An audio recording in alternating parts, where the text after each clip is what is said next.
I walk through rooms where every word softened so I'm not too bright.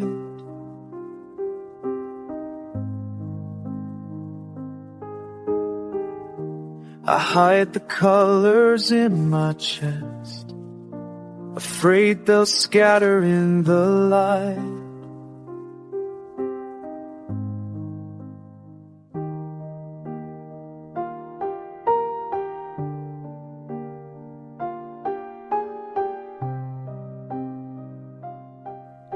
Welcome to the third episode of the podcast Šejdrem, and for this episode I made a trip to Berlin to meet Raimund Wolfert. Also, this episode will be held in English, so we understand each other. Raimund Wolfert has a degree in Scandinavian Studies, Linguistics and Library Science at the universities of Bonn, Oslo and Berlin. However, he is a staff member of the Magnus Hirschfeld Society in Berlin, which is an archive, museum, and they also popularize Magnus Hirschfeld's legacy. Raimund is also an editor of the journal Notices of the Magnus Hirschfeld Society. He also published extensively on topics of German and Scandinavian cultural relations and also about the history of homosexuality. Some of the notable publications include The History of the International Homophile World Organization from 2009, Nowhere at Home, The Eventful Life of Bruno Vogel from 2012, Homosexual Politics in the Young Federal Republic, Kurt Hiller, Hans Giese and the Frankfurt Scientific Humanitarian Committee from 2015. And most recently, a book on Charlotte Charlak, trans woman, amateur actress, Queen of Brooklyn Heights Promenade from 2021, and a monograph on lesbian journalist, radio host, and opera singer Eva Sievert. I would like to start with the most recent project. What is the book on Eva Sievert about? Yeah, it's about Eva Sievert, a lesbian journalist from Berlin, and her love affair to a Jewish woman who was murdered in Auschwitz. A couple of years ago, we created a website about Eva Sievert, her fate and her works. And from that starting point, the whole thing developed in a miraculously wonderful way, because someday I received a mail from a woman whom I didn't know, and she told me, well, Mr. Wolfert, I like your website very much, but I have to tell you that now I have a problem. Because in the 1990s, she bought an old suitcase on the flea market. And in this suitcase, there were letters and photographs and poems and manuscripts and everything. She didn't know whom this suitcase belonged to, but she found out through my website that this was the suitcase of Eva Sievert. And in this suitcase, there were all the love letters that Eva had written, that Alisa had written to Eva while she was in a prison house here in Berlin. And these letters stop at that day when the Gestapo caught Alisa, deported her, and then murdered her a couple of days later. Yeah. Wow. So this is my newest project.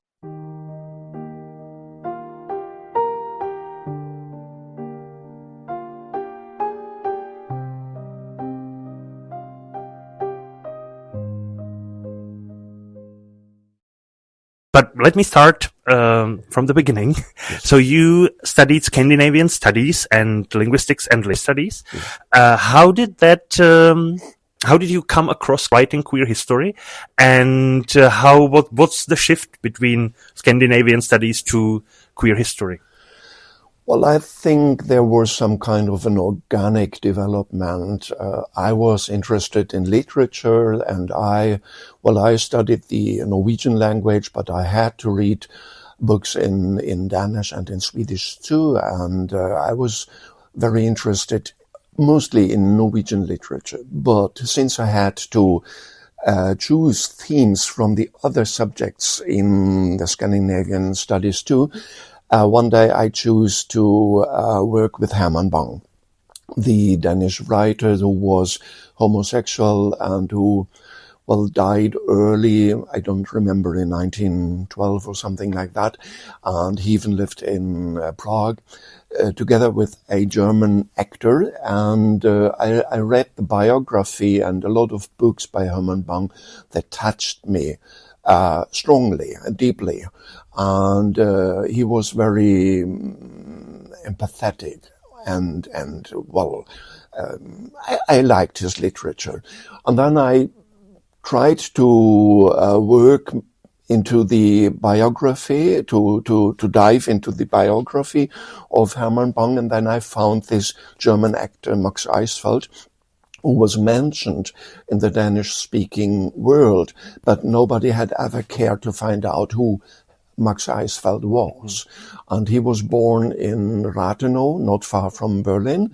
He lived here in Berlin. He worked here for a while. And I thought, well, this was like something like a gift to me, that I was in Berlin and I could build a bridge to the Berlin world of Hermann Bang, his circles where he moved, the people that he knew, the flat where he lived, and so on. And I thought that maybe I could find something and give it back to the Danish-speaking Hermann Bang research. So I wanted to support the already existing material and to give something new to it that was kind of forgotten. Right. Yeah. Maybe in Denmark nobody had ever found a way how to find anything about Max Eisfeld. He wasn't so famous, he wasn't so successful, but in my eyes he was a very sympathetic, nice, lovely person, and I wanted to find out why Hermann and Max had lived together and why they broke up with each other. Right. They even lived together in Prague for a while, so their main love affair took place in Prague. In Prague, right. In 1886, 1887. It was not a very long one, but I felt some warm. I had some warm emotions for Max. Right, yes, right. I think I found out that there were a lot of themes around homosexuality and people's emotions, people's lives, who weren't talked about. Yeah, though Denmark and Norway, I suppose in the 1980s when I still was a student, so they were much more open to these themes than Germany was. Right. Yeah, but on the other hand side, I felt that there was something neglected, and I wanted to put something to this already existing world. So did you find out why they broke up? When they broke up with each other, it left Hermann Bang in deep despair, and he tried to commit suicide. He was very, very lonely, and the last months that he lived in Prague were very difficult for him. So I felt pity for him, and I think Max just left. Right. Yeah. Okay. So maybe this is about my experiences with love and men and the homosexual life in the 1980s too, that the dream of the big love and the everlasting love that was disappointed. And when you're in your 20s, in your 30s, okay, everybody has his disappointment.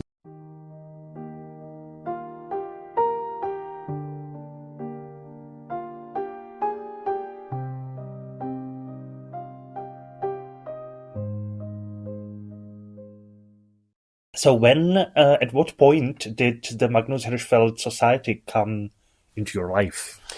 That was much later. I would say it was in the early 2000 years. It was about, I think in 2007, I became a member of the Magnus Hirschfeld Society. So the 20 years before I became a member, I had done research not only about homosexuality and literature and the Scandinavian languages, but I was interested in, let's say, actors and filmmakers. You can talk about Greta Garbo and Maurice Stiller.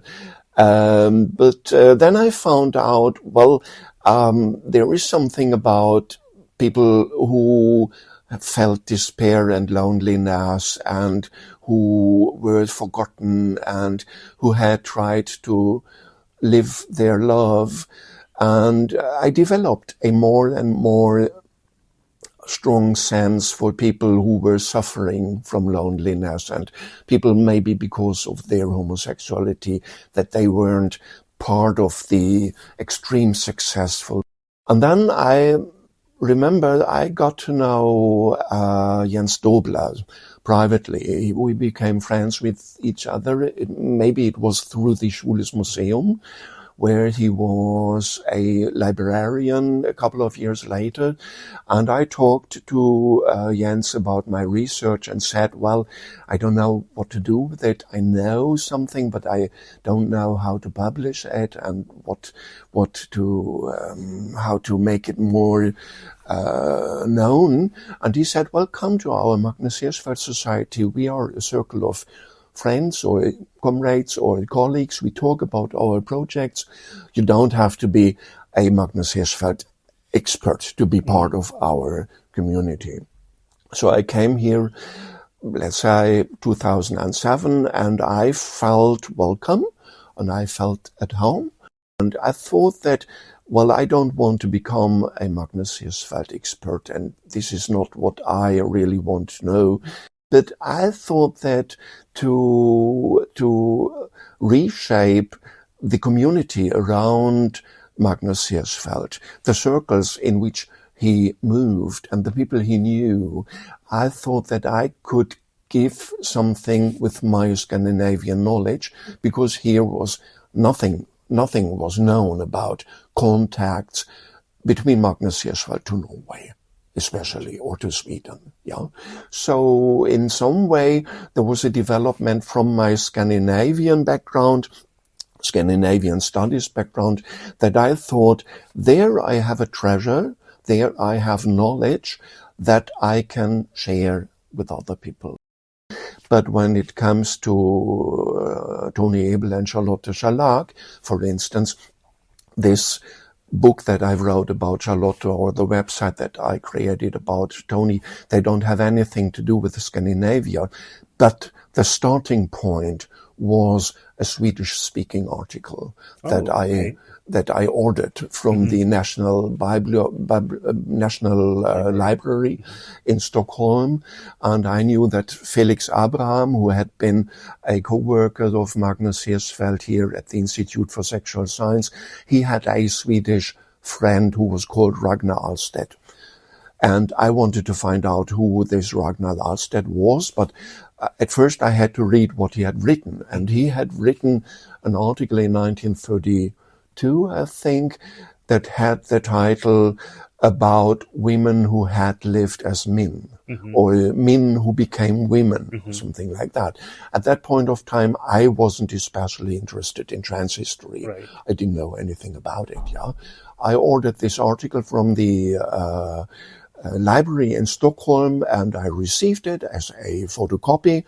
And then I came here, and I remember that I walked to Ralph and said, well, I have a Swedish-speaking article here. Look here. It's about people who were patients at Magnus Hirschfeld's Institute.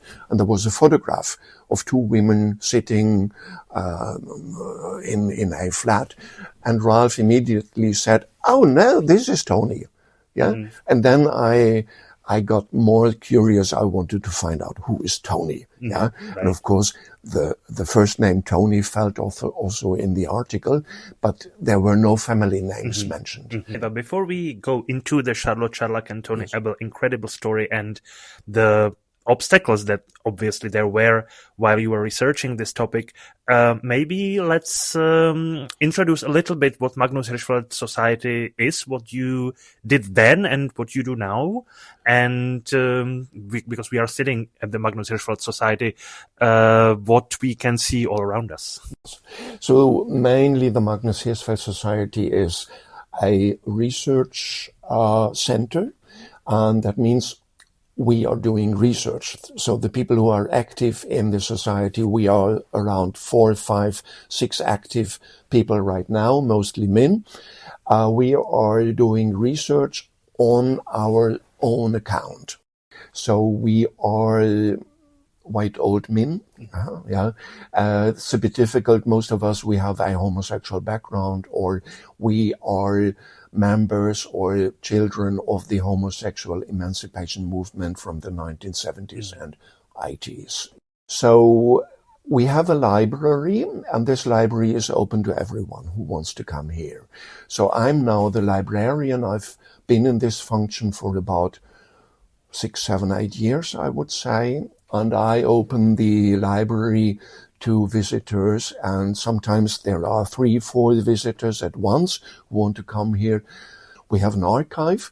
We have papers, mostly German-speaking material, mostly, and a huge interest in German history about the sexualities from an American background. So a lot of people from North America are interested in our collection, and the problem is that most of them can't read our sources.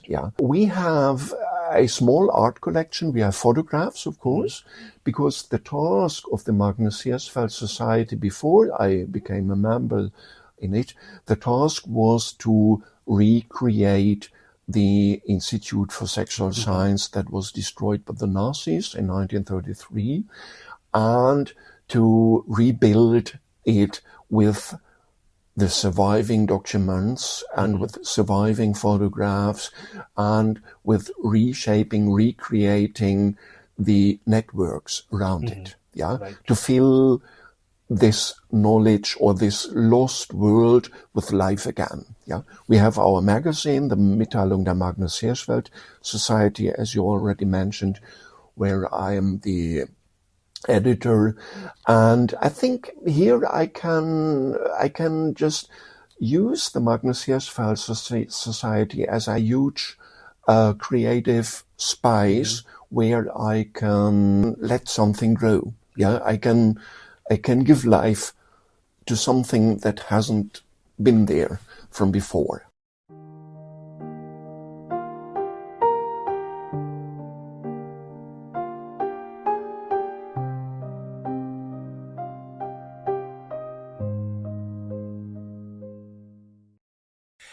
So the Magnus Hirschfeld Institute and the community around it became home for quite some time to Charlotte Scharlach and Tony Ebel, which we already mentioned. And you started telling the story how you uncovered their presence and their existence through the Swedish article. So what came next? How did you become interested in who these two women are? So what was next? Well, it's I think it's a very difficult, complicated journey that's very hard to describe the exact way, because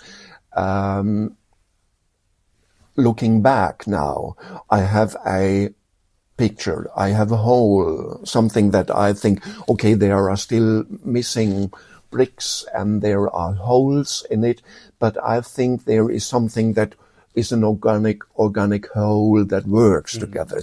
And to go in your own process back to the phase where you had just the first stone and then the second one, and then how you built that house that you see now, that's very difficult to do.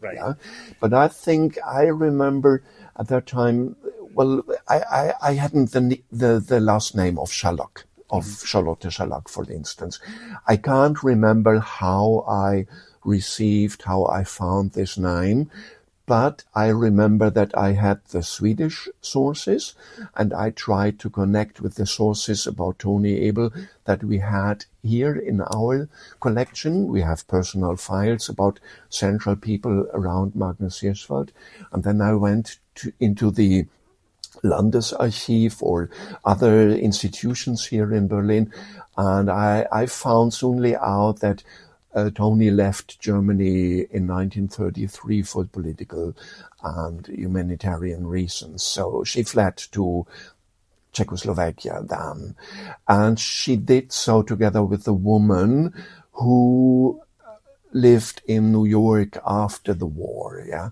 And I found a letter that a certain Charlotte Charlock had written to Tony Abel in 1947 or something like that.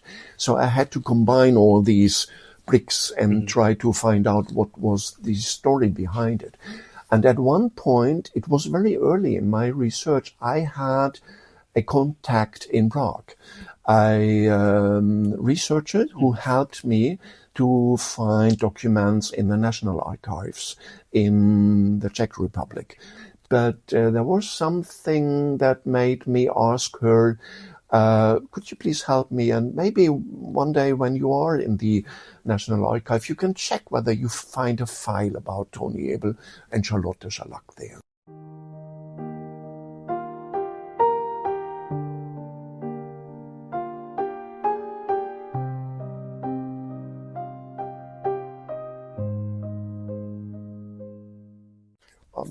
I like networking, and I like to work in a international context and to use all my contacts outside Berlin. Right. So I had the impression that we found a lot of material. It was very interesting. I had a picture of Charlotte and Tony, and I received more information and details that I felt, well, Charlotte is becoming some kind of a living person to me. I understand her. She has some kind of a character, some kind of an identity. Yeah, she was, well, a person who was born in Berlin, moved to the United States, came back to Berlin. She was poor. She was trying to be an actor.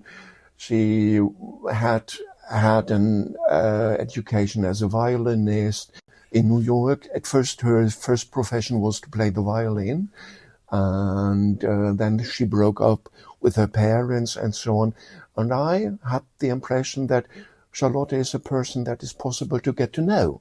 Right. And thus, this gave me the courage to paint a picture about her in words. When we are dealing with biographies of historic actors who were transgender, you sooner or later have to deal with what to do with their dead life before they transitioned, how to approach it, how to write about it. What is your experience regarding your biographies of Charlotte and Abel? I think that's a challenge, and it's very difficult to do that in a good or in a manner that is not misunderstood. It's not possible to write a biography of a person when you only concentrate on the inner survived identity, the inner experienced identity of a person. We are living people, we are living creatures who have an inner life and an outer life. When it comes to Tony Abel, for instance, she became a soldier and she was buried alive. She had to fight. So she experienced the most traumatic situations a person could experience in the 1915, 16, 17 years. So think of the gas bombs and think of the fighting in the northern parts of France. And she experienced that. And when I can't talk about that she was a soldier and she was experienced as a man.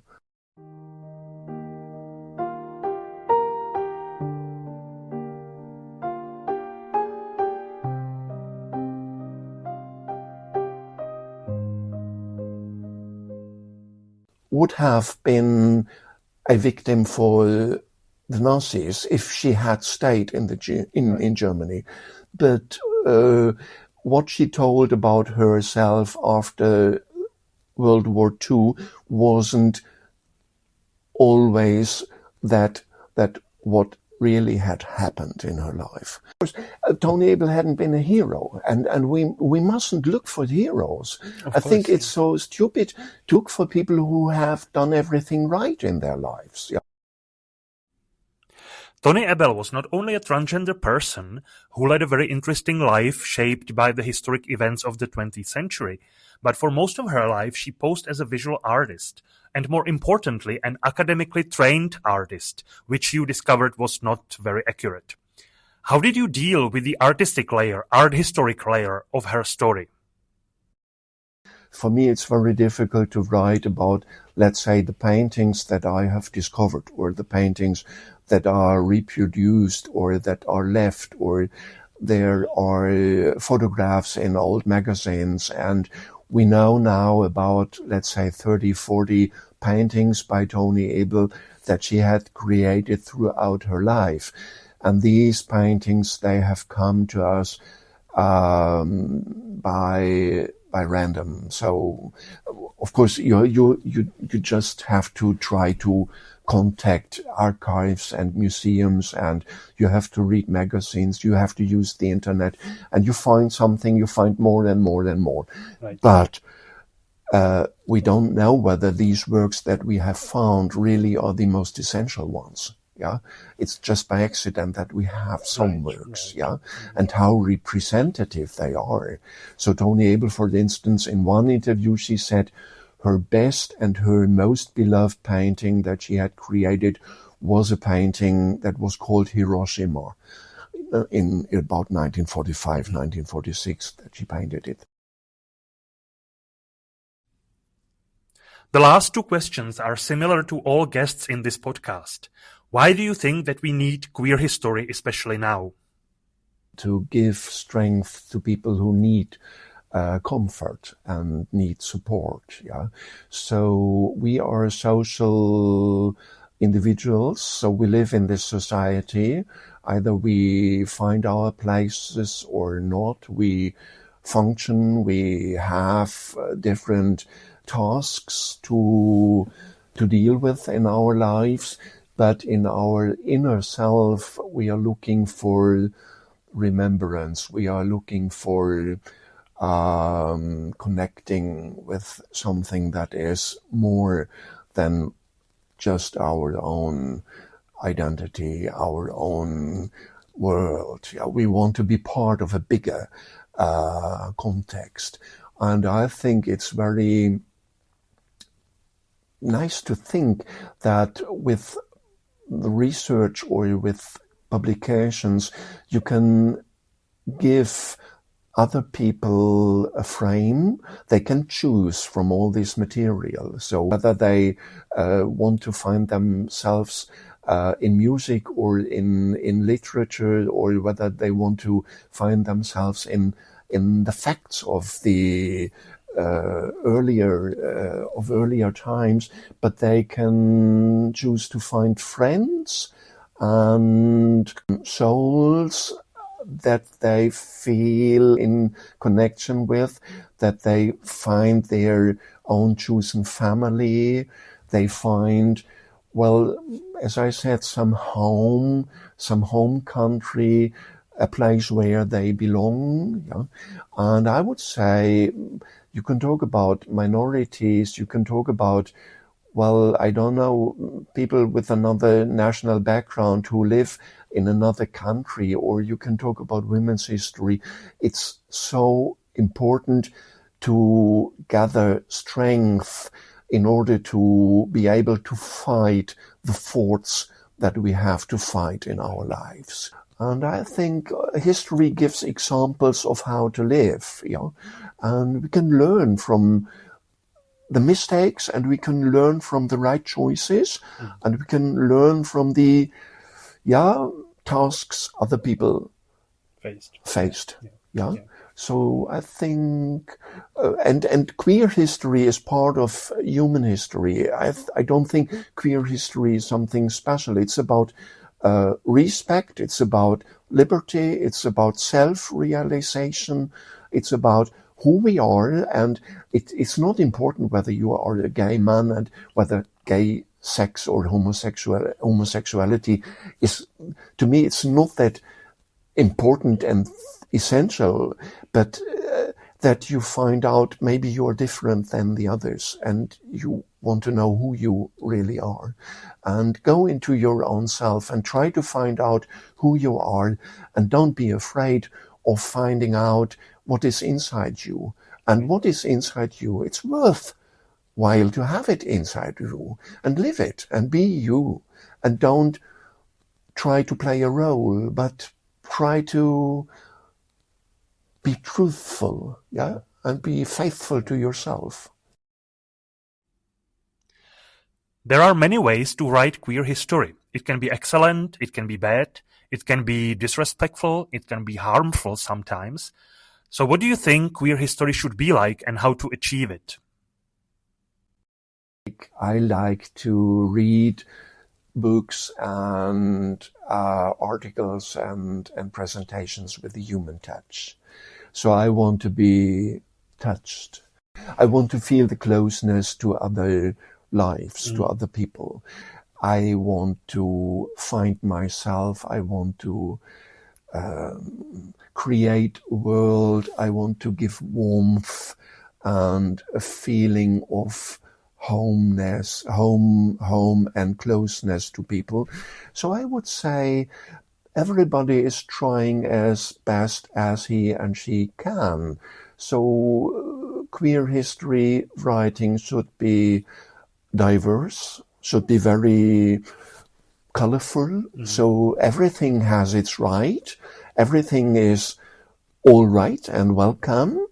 But when it comes to my choices, I would choose sources that touch emotions, feelings that go to my heart. Right. Yeah. I feel sympathy for people like Charlotte Schalack. I don't know whether I can express all these feelings in my books, but I'm looking for friends in history. That was the third episode of the podcast Šejdrem, and the next time we will meet with Professor Milena Bartlová and we will talk about queering Czech art history. I just want a place to unfold, to let my hidden heart be told, somewhere my colors can be shown, somewhere I'm finally seen.